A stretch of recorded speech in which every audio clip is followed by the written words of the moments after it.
It started one rainy evening in downtown Chicago.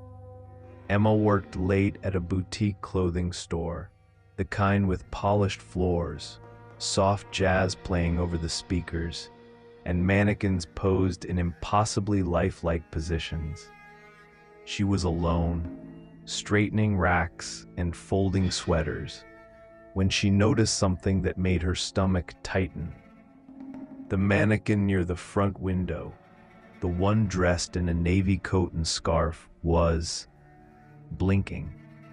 At first, she thought she was imagining it, a trick of the reflection from the streetlights outside.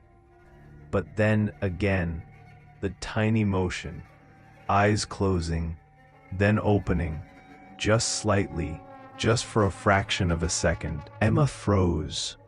The street was empty, rain streaking the glass. She told herself she was tired. She rubbed her eyes, laughed nervously, and went back to folding. But out of the corner of her eye, the mannequin shifted its head. A subtle tilt. Minutes later, she swore it leaned closer. Her heart hammered. "It's just a display," she whispered to herself. But the movements became harder to dismiss. A blink here, a tilt there. Each time she glanced, the mannequin seemed aware. The night dragged on.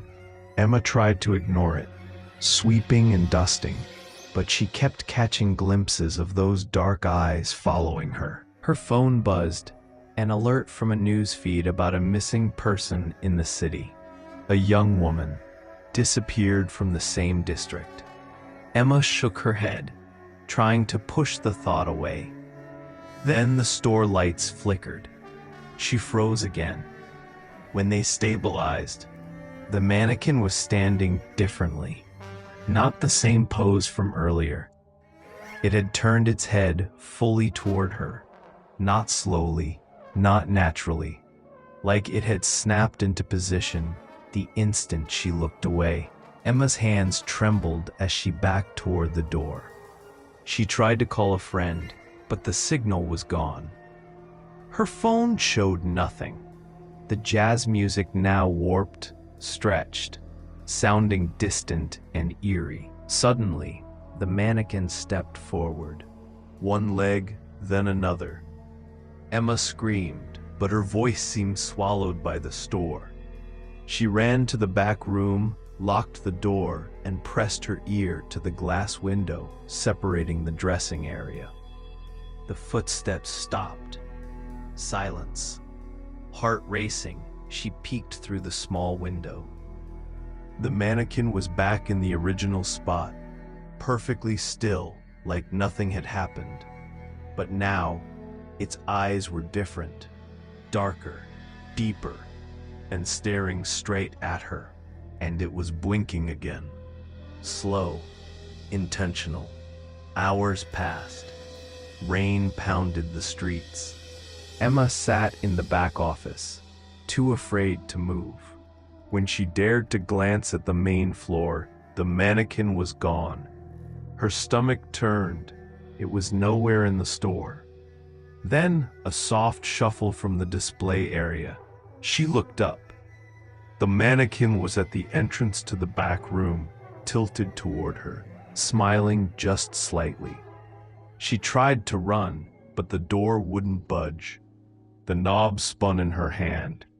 Panic clawed at her chest. The mannequin moved closer, its movements precise, unnatural, almost gliding. Its eyes, blinking slowly, never left hers. Emma found a fire extinguisher and swung it wildly.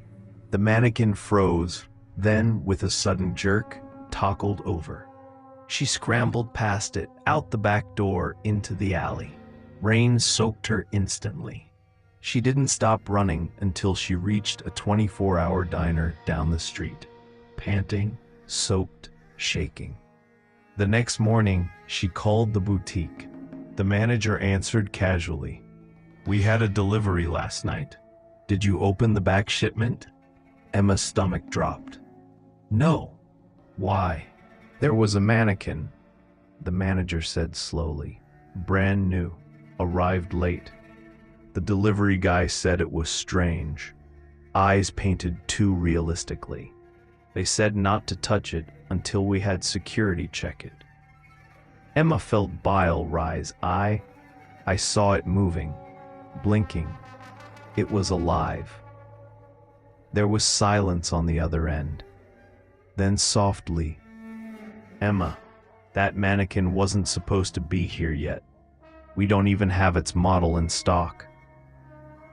The boutique closed temporarily, citing inventory issues.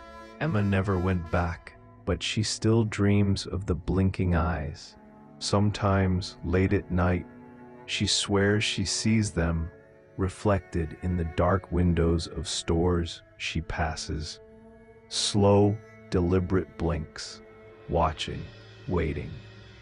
And she never looks at mannequins the same way again.